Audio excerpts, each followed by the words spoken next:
Duckies, Andi Lippy here. I keep hearing people struggling with StreamFX for OBS. Everyone keeps worrying about it being an alpha or a beta or just not knowing how to get it working with OBS 28. Well, never fear, I'm here to help. Crack that like button and subscribe if you're new. Put your rocket for the stone.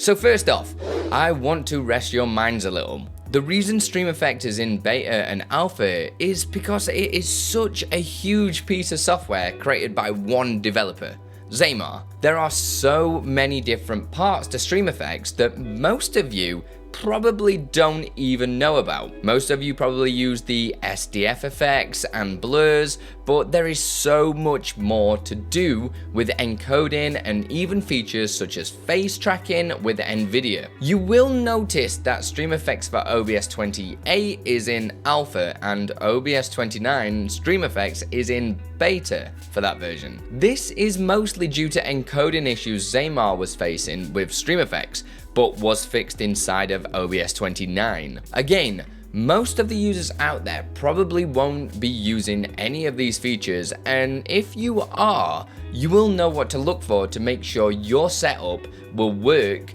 with newer builds of OBS and StreamFX. I have been using OBS 28 and StreamFX since they launched. In fact, in some cases, I was using them before OBS 28 was released. I have never had any issues at all, and I use a lot of advanced features in StreamFX and OBS. A lot of you users out there keep dropping by my Twitch channel, twitch.tv/Andi Lippy by the way, asking if OBS 28 is safe now. The answer is yes. It was always safe. It just depended which plugins you used, as some were not updated yet. Installing StreamFX for OBS is quite easy. You just need to know where to look. I will leave the direct link below. Heyo, future Andy here. Yeah, I got different hair. So I filmed this video quite a while ago, because you know I'm having a baby. So actually OBS 29 is actually out now. So there is actually an issue with OBS 29 and the beta version. So make sure you are installing the alpha version, so alpha 151, and then everything will work. I'll be posting updates when new updates of StreamFX come out, so make sure you are subscribed, and I'll be going through all that jazz. You know how it is. Right, back on with video, let's crack on.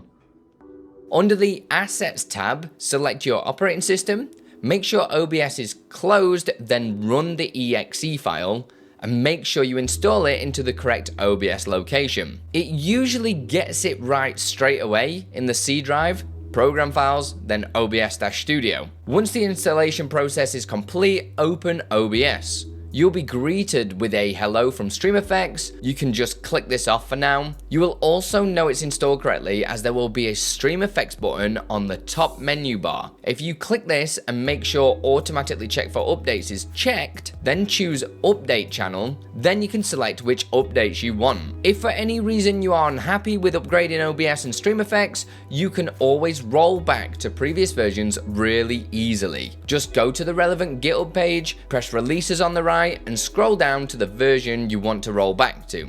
Open the Assets menu and download the relevant platform. Then just install them as usual. This will overwrite your currently installed version and safely roll it back to the specified version. Something important to note is Zaymar has mentioned there will never be a stable version of StreamFX for OBS 28. There will only be a stable version for OBS 27 and OBS 29 and above. Also, when it comes to updating, just always make sure to check the OBS version on the GitHub page to make sure your version of OBS is supported by that particular version of StreamFX. If I helped you today, crack that like button and let me know. If you want more OBS help, check out one of these videos.